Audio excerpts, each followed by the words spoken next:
కుంభరాశి వారికి జనవరి 21, 22, 23వ తేదీల్లో మీకు జరిగేది తెలిస్తే మీరు ఖచ్చితంగా ఆశ్చర్యపోతారు. కుంభరాశి వారికి మీకు ధనం ప్రవాహంలాగా బాగా కలిసి రావాలి. ధనం ప్రవాహం వచ్చినట్లుగా వచ్చి పడాలి. 4 దిక్కుల నుంచి మాకు ధనం అనేది దూసుకురావాలి అనంటే మీ కష్టంతో పాటుగా మీకు కలుసుబాటు అనేది ముఖ్యమన్నమాట.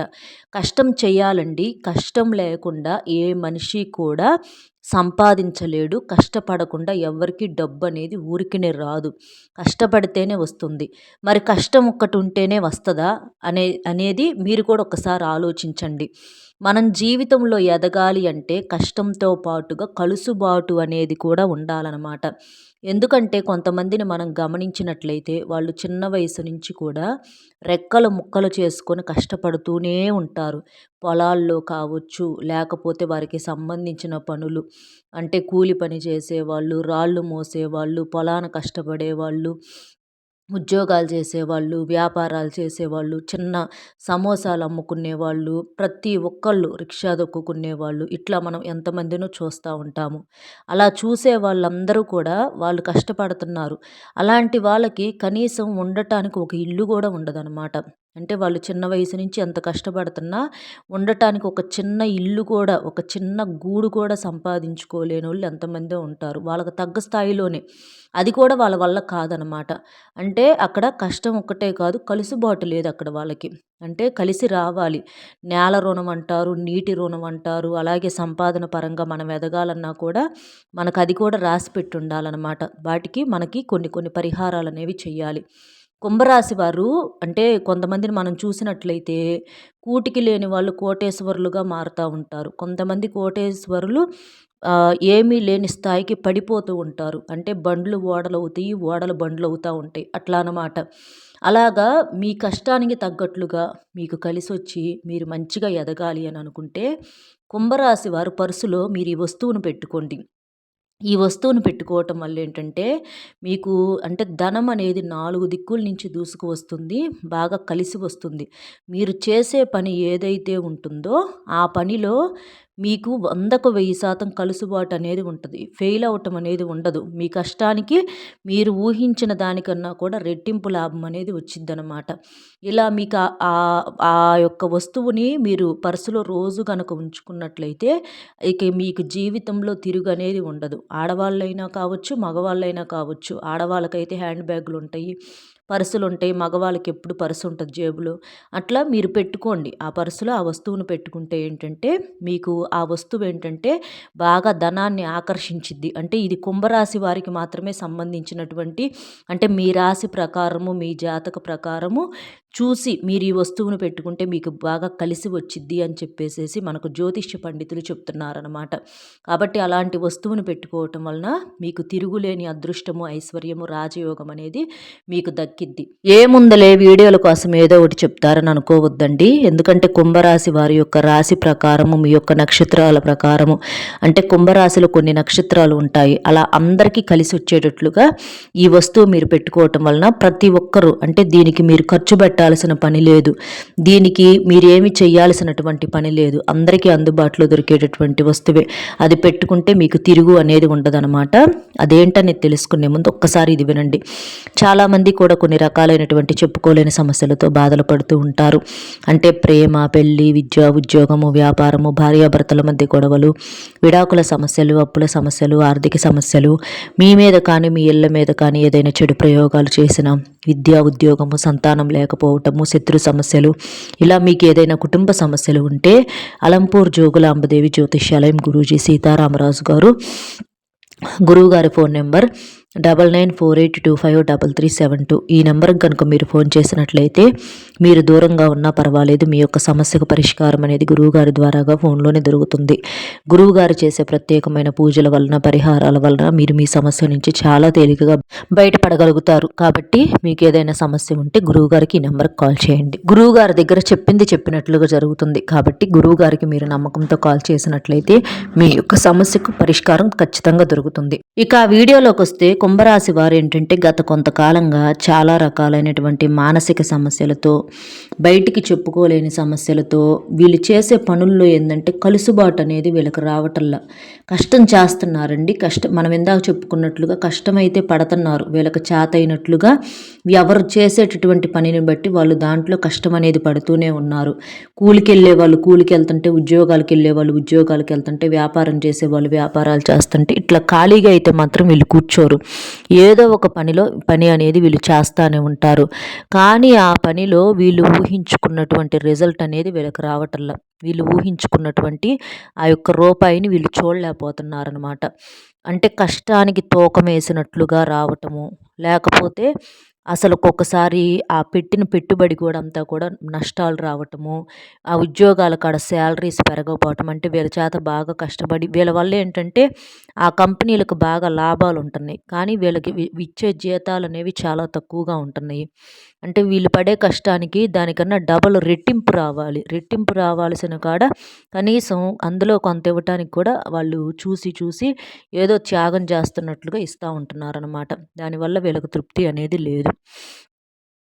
అలాగే ఇంకా ఏంటంటే కొంతమంది వ్యాపారాలు చేసేవాళ్ళు కూడా ఏంటంటే వాళ్ళు ఎంతగానో కష్టపడి వ్యాపారంలో అంటే దానికి తగ్గట్లుగా ఎన్నో రకాల టెక్నిక్స్ మెలకువలు తెలుసుకొని చేస్తున్నారు కానీ వీళ్ళ దగ్గరకి వ్యాపారం రావాల్సిన కాడ నలుగురు పక్కకి వెళ్ళటము, వాళ్ళు ఏమి టాలెంట్ చూపించకపోయినా కూడా వాళ్ళు నార్మల్గా ఉంటున్నా కూడా పక్కకు వెళ్ళటం, ఇలాంటివన్నీ కూడా జరుగుతూ ఉంటున్నాయి అన్నమాట. అలాగే వీళ్ళు దైవాన్ని నమ్మరా అంటే దైవాన్ని నమ్ముతారు. ఎవరిని ఒక మాట అనేటటువంటి వ్యక్తులు కాదు. ఎవరిని నొప్పించేటటువంటి వ్యక్తులు కాదు. ఎక్కువగా మౌనంగా ఉంటారు. వీళ్ళ పనులు ఏదో వీళ్ళ లోకంలో వీళ్ళు ఉంటారు. కానీ వీరికి జనాల ఏడుపు అనేది చాలా ఎక్కువగా ఉంది. నరదిష్టి ప్రభావం అనేది ఈ కుంభరాశి వారి మీద బాగా ఎక్కువగా ఉంది. ఎవరైతే మన అనుకుంటారో అలాంటి వ్యక్తులే వీరి మీద పడి ఆడవటం, వీరి కుటుంబాల మీద పడి ఆడవటం, వీరి భాగస్వామి మీద పడి ఆడవటం, వీరి సంతానం మీద పడి ఆడవటం కావచ్చు. ఇలాంటివి అంటే వీళ్ళు చాలా తెలివైనటువంటి వాళ్ళు. ఈ కుంభరాశి వారు పెద్ద ముదుర్లు, పెద్ద తెలివిగల్ల వాళ్ళు. వీళ్ళు ఎప్పుడు జనాల మీద పడి ఏడుస్తూ ఉంటారు. అంటే వీళ్ళనే తిప్పి మళ్ళీ ఎదుటి వాళ్ళు అంటామన్నమాట.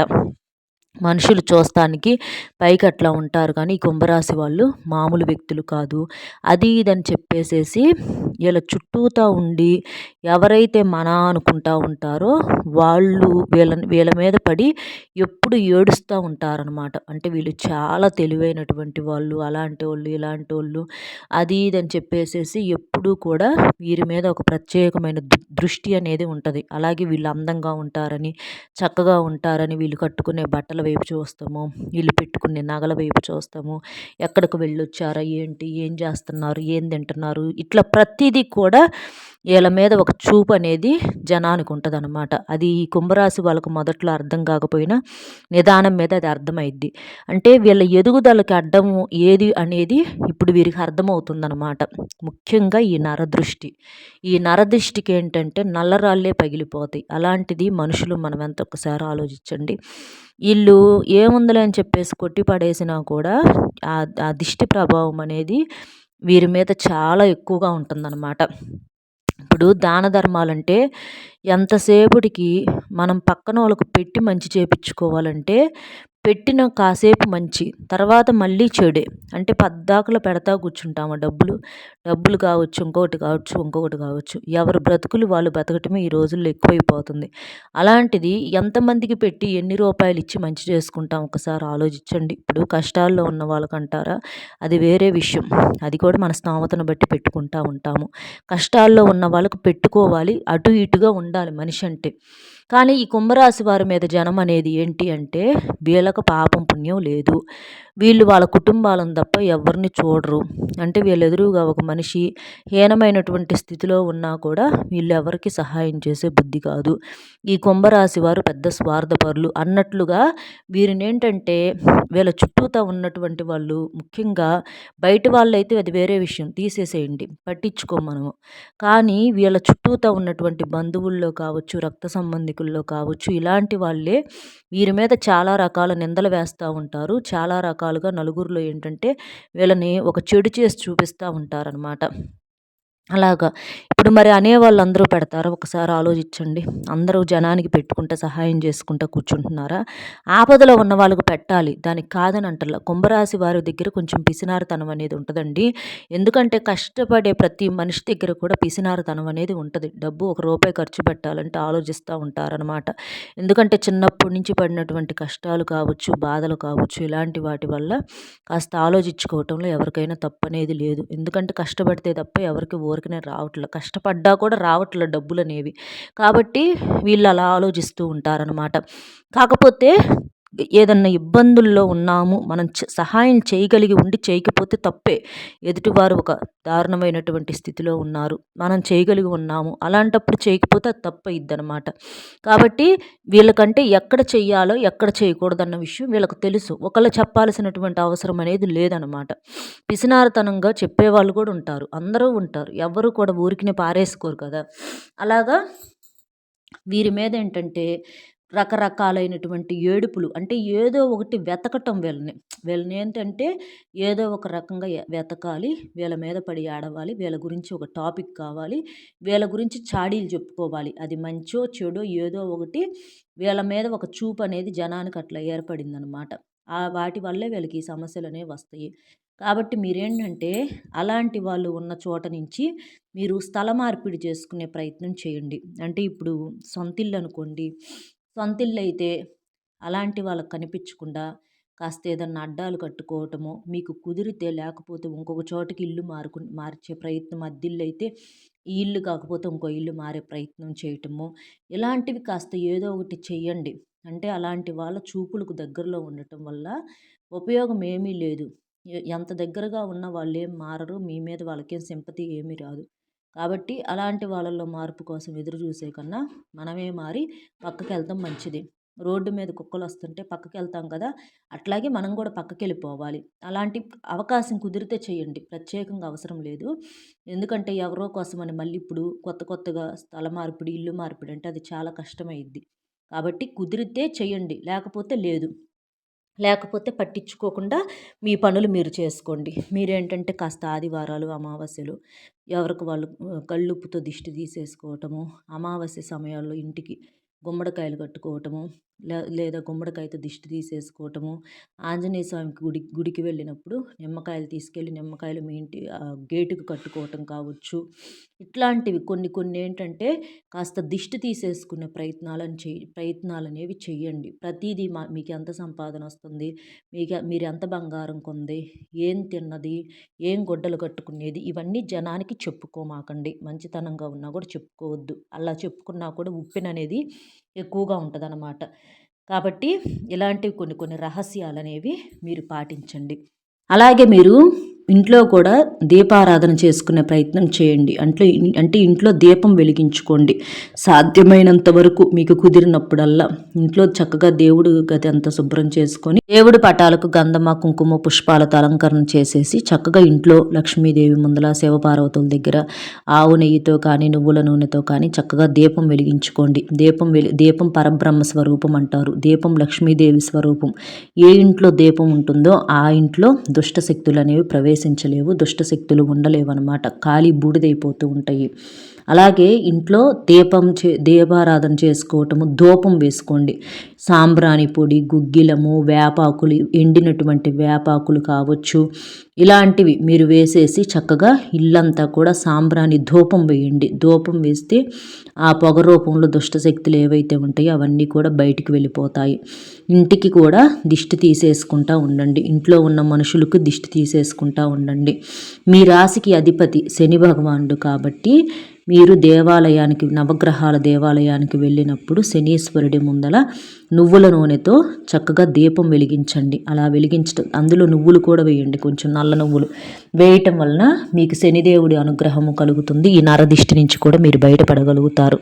కాకికి ఒక ముద్ద అన్నం పెట్టండి. కాకుల రూపంలో పితృదేవతలు వస్తూ ఉంటారు. శనిదేవుడి వాహనం కాబట్టి తినేటప్పుడు ప్రతిరోజు కూడా కాకికి ఒక ముద్ద అన్నం తీసి గోడ మీద పెట్టి తర్వాత మీరు తినండి. అలా తినటం వలన మీకున్నటువంటి దోషాలన్నీ తొలగిపోయి అన్ని రకాలండి అంటే దోషాలు మనకు ఎప్పుడు ఏ వైపు నుంచి, అది ఆర్థిక పరంగాన, మానసిక పరంగాన, అనారోగ్య పరంగాన, లేకపోతే ఏదన్నా వాహన ప్రమాదాల, ఇలా ఏ రకం నుంచైనా మనం చెప్పలేము.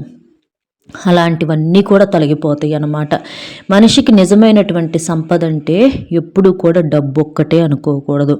మనిషికి నిజమైనటువంటి ఆస్తి ఐశ్వర్యాలు ఏంటి అంటే ప్రతి క్షణం కూడా సంతోషంగా గడపగలగటం. అంటే సరేనండి, సంతోషం లేకపోయినా పర్వాలా. అంటే కొంతమంది అనుకుంటూ ఉంటారు, మా జీవితాల్లో సంతోషాలు ఏడున్నాయండి, జీవితం అంతా బాధలే సరిపోతున్నాయి అని చెప్పేసి అనుకుంటూ ఉంటారు. సరే, సంతోషం వద్దు ప్రతి క్షణము, కానీ ప్రతి క్షణం బాధ అనేది పడకుండా చూడండి. ఇప్పుడు మనం వేటిని మార్చలేము. గత జన్మ పూర్వజన్మ సుకృతాలు ఇవాళ మనం అనుభవించే మొత్తం కూడా మన ప్రమేయం లేకుండానే మన జీవితాలు చాలామంది కూడా గడిచిపోతూ ఉంటాయి అన్నమాట. అలాగా ప్రతి క్షణాన్ని మీరు సంతోషంగా గడపకపోయినా పర్వాలే, కానీ ఆ క్షణంలో బాధ అనేది లేకుండా చూడండి. ఎందుకంటే మన చేతుల్లో ఏమీ లేదు కాబట్టి, మన చేతుల్లో ఏమీ లేని దాని గురించి మనం ఆలోచించి ప్రయోజనం ఏముంటుంది? ఎంత ఆలోచించినా కూడా మనం దేన్ని మార్చలేము. ఏది ఎలా జరగాలని రాసిపెట్టి ఉంటే అదే జరిగిద్దనమాట. భగవంతుడి రాతను మార్చేటటువంటి శక్తి మనకు లేదు. ప్రయత్నం మన వంతు, అంటే మనం చేసుకోగలిగిన మనం న్యాయంగా చేసుకుంటూ వెళ్ళిపోవటమే. దేవుడు మనకి ఇచ్చేది ఇస్తూ ఉంటాడు, ఇక అంతవరకే. కాబట్టి ఆ క్షణం నరకం లేకుండా చూసుకోవటమే నిజమైనటువంటి ఆస్తి. మన ఒంట్లో ఆరోగ్యం ఉండటం నిజమైనటువంటి ఆస్తి. తిన్న తిండి అరగటం ఆస్తి. పడుకోగానే నిద్రపోయేవాడు నిజమైనటువంటి ఆస్తిపరుడు, నిజమైనటువంటి అదృష్టవంతుడు. కాబట్టి నిజమైనటువంటి ఆస్తిపాస్తులు ఏంటంటే ఆరోగ్యము, మంచి నిద్ర, మనశ్శాంతి, ప్రతి క్షణం కూడా బాధ లేకుండా మనం జీవితాన్ని ఆస్వాదించగలగటము, ఇలాంటివి మనిషికి నిజమైనటువంటి ఆస్తులు అన్నమాట. కాబట్టి కనబడే వాటి గురించే కాకుండా కనపడని ఆస్తుల్ని, ఈ ఆస్తుల్ని మీరు సొంతం చేసుకుంటే నిజమైనటువంటి అదృష్టవంతులు అవుతారనమాట. కాబట్టి మనశ్శాంతిగా గడిపే ప్రయత్నం చేయండి. ఏది మితిమించిన ఆశ వద్దు. మనకు మంచం ఉన్నంత వరకే కాళ్ళు చాపుకోవాలి. మితిమించి కావాలని ఆశ కాస్తో కూస్తో ఉండొచ్చు, కానీ మితిమించి ఉండకూడదు. పరిగెత్తి పాలు తాగే కన్నా నిలబడి నీళ్లు తాగటమే నయం. ఎందుకంటే పరిగెత్తి ఆ పాలు తాగినా ఇవి ఉండవు, బయటకు వచ్చేస్తాయి ఏదో ఒక రూపంలో. అదే నిలబడి ప్రశాంతంగా నీళ్లు తాగితే మనకు దాహం తీరిద్ది, ఆ తాగిన నీరు ఒంటికి పడతాయి అన్నమాట. కాబట్టి ఎప్పుడైనా సరే మితిమించి ఏది కూడా ప్రాకులాడొద్దు. నువ్వు ఎంత మితిమించి ప్రాకులాడి ఎంత అలసిపోయినా దక్కాల్సిందే దక్కిద్ది. లేకపోతే నువ్వు ఎంత శ్రమించినా కూడా అది నీ రాతలో లేకపోతే అవి దక్కవన్నమాట. కాబట్టి ఇలాంటి చిన్న చిన్న నియమాలు అనేవి మీరు పాటించండి. ఇక మీరు చేసే పనిలో అడ్డంకులు ఉండకూడదు. బయటికి వెళ్ళినప్పుడు కూడా మా మీద జనాలు ఏడుపులు ఉండకూడదు. మనిషి జీవితానికి డబ్బు అవసరం కాదని అంటల్లా. కాబట్టి అలాంటి డబ్బు కోసం మీరు పర్సులో ఈ వస్తువును పెట్టుకోండి. అలా చేయటం వలన మీకు బాగా కలిసి వచ్చిద్ది. ఆ వస్తువు ఏంటంటే ఇది ఆడవాళ్ళు కావచ్చు, మగవాళ్ళు కావచ్చు, ఎవరైనా కావచ్చండి. మీరు ఈ వస్తువును పెట్టుకోండి. అలా పెట్టుకోవటం వలన మీకు బాగా విపరీతంగా డబ్బు ఏంటంటే 4 దిక్కుల నుంచి కూడా కలిసి వచ్చిద్ది. కుంభరాశి వారిది రాశి చక్రంలో 11వ రాశి. వీరి రాశికి అధిపతి శని భగవానుడు. కాబట్టి కుంభరాశి వారంటే నిండు కుండ, అంటే కుంభం ఫోటో, నిండు కుండ ఫోటో కానివ్వండి, లేదా అంటే కుండలో నీళ్లు ఉంటాయి కదా, అలాగా నీరు ప్రవహించేటటువంటి నీరు లేదా కుంభం యొక్క చిత్రాన్ని మీరు కుంభరాశి వారు మీ యొక్క ఫోటోలో, మీ యొక్క పర్సులో పెట్టుకోండి. ఆ యొక్క ఫోటోని, అంటే ప్రవహించే నీటి ఫోటో కానీ లేదా నిండు కుండ యొక్క ఫోటో కానీ మీ జాతక ప్రకారం ప్రత్యేకంగా కుంభరాశి వారు మీరు ఈ ఫోటో కనుక మీ పర్సులో పెట్టుకుంటే లేదా మీ బీరువాలో పెట్టుకున్నా మీకు ధనపరంగా బాగా కలిసి వచ్చిద్దన్నమాట. 4 దిక్కుల నుంచి. నీరు అంటే ఏంటి? సంపదకు గుర్తు. నీరు మనకు పంచభూతాల్లో ఒకటి. కాబట్టి మనకు వచ్చే డబ్బు నీటికిలాగా వృధా అవ్వకుండా డబ్బును బాగా ఆకర్షించడానికి ఈ ప్రవహించే నీటి ఫోటో కానీ లేదా నిండుకుండ ఫోటో కానీ ఇలా మీరు పెట్టుకోవటం వలన మీకు విపరీతంగా కలిసి వస్తుంది. మీకు దిగులు అనేది ఉండదు. మీరు చేసే పనిలో కలుసుబాటు ఉంటుంది. మీ కష్టానికి తగినటువంటి ప్రతిఫలాన్ని మీరు చూడగలుగుతారు. ఇలా మీరు చక్కగా అలాంటి ఒక ఫోటో, ఇది ఖర్చు లేదు, మీరు అసలు దీన్ని ఖర్చు పెట్టాల్సిన పని లేదు, ఒక చిన్న ఫోటో మీ దగ్గర ఉంటే సరిపోయిద్ది అనమాట. అది మీ యొక్క పర్సులో పెట్టుకోండి, మీ యొక్క బీరువాలో పెట్టుకోండి. పర్సులో బీరువాలో ఇట్లా 2 చోట్ల పెట్టుకున్న ఎలాగైనా సరే, ఆడవారు కావచ్చు మగవారు కావచ్చు, మీరు బయటికి ఉద్యోగాల పని మీద వెళ్ళినా, వ్యాపారాల పని మీద వెళ్ళినా, మీరు ఏదన్నా పని మీద వెళ్ళినప్పుడు కానీ అసలు ఎప్పుడు 24 అవర్స్ మీరు జేబులో ఆ ఫోటోను ఉంచుకోండి, మీకు బాగా కలిసి వస్తుంది. అలాగే మితిమించిన ఖర్చులు తగ్గించుకోండి. డబ్బులు అంటే అవి కూడా ఆటోమేటిక్గా ఆ ఫోటో పెట్టుకోవటం వల్ల తగ్గిపోతాయి అన్నమాట. మితిమించిన వృధా ఖర్చులు తగ్గిపోవటము, ఈ అనవసరంగా నెత్తి మీద పడకుండా ఉండటము, చేసే పని కాడ రూపాయి అనుకున్న కాడ 4 రూపాయలు రావటము, వ్యాపారంలో నలుగురు మిమ్మల్ని జనాన్ని ఆకర్షించడానికి, ఉద్యోగాల్లో శాలరీస్ పెరగటానికి, విద్యార్థులకు కూడా బాగా చదువు రావటానికి, ఇట్లా మీ జాతక ప్రకారము ఈ ప్రవహించే నీరు ఫోటో కానీ లేదా నిండుకొండ ఫోటో కానీ మీకు బాగా కలిసి వస్తుందన్నమాట. కాబట్టి చక్కగా ఇలా చేయండి. మీకు తిరుగులేని అదృష్టం, ఐశ్వర్యము, లక్ష్మీదేవి యొక్క కటాక్షం అనేది మీకు కలుగుతుంది. ఇదండి మీరు కుంభరాశి వాళ్ళు మీ పర్సులో పెట్టుకోవాల్సినటువంటి ఫోటో. అయితే మీకు ఈ వీడియో అనేది ట్రై చేసి చూడండి, చాలా బాగా ఉపయోగపడిద్ది అనమాట. ఇందులో ఉన్నటువంటి ప్రతి మాట కూడా మీ యొక్క జీవితాలకు చాలా దగ్గరగా ఉంటుంది. కాబట్టి ఇలాంటి విలువైనటువంటి మాటలు చాలా అరుదుగా దొరుకుతూ ఉంటాయి. కాబట్టి ఇలాంటి వీడియోస్కి ఒక లైక్ ఇచ్చి సపోర్ట్ చేయండి. అలాగే మీరు లైక్ చేసినప్పుడు వీడియోస్కి కామెంట్స్ దగ్గర హైప్ వస్తుంది, అక్కడ మీ యొక్క పాయింట్స్ అనేవి కూడా యాడ్ చేయొచ్చు. మీకు తెలిసిన ఫ్రెండ్స్ ఎవరన్నా ఉంటే వారికి కూడా షేర్ చేస్తే హెల్ప్ అవుతుంది. మొట్టమొదటిసారిగా మన ఛానల్ చూస్తుంటే సబ్స్క్రైబ్ చేసుకుని ఆల్ అనే బెల్ని క్లిక్ చేస్తే నేను పెట్టే ప్రతి వీడియో కూడా ముందుగా మీకు నోటిఫికేషన్ రూపంలో చేరుతుంది. కాబట్టి ఇలాంటి మరిన్ని మంచి వీడియోస్కి ఒక లైక్ ఇచ్చి సపోర్ట్ చేస్తారని చెప్పి మనస్ఫూర్తిగా కోరుకుంటూ, కామెంట్ బాక్స్లో వచ్చేటప్పటికి ఓం శ్రీ లక్ష్మీ కుబేరాయ నమః అనే కామెంట్ చేయటం వలన ఆ లక్ష్మీదేవి యొక్క అనుగ్రహంతో మీకు బాగా కలిసి వచ్చి అష్టైశ్వర్యాలు సిద్ధిస్తాయి. మరో మంచి విశేషంతో మళ్ళీ కలుద్దాం. నమస్కారం.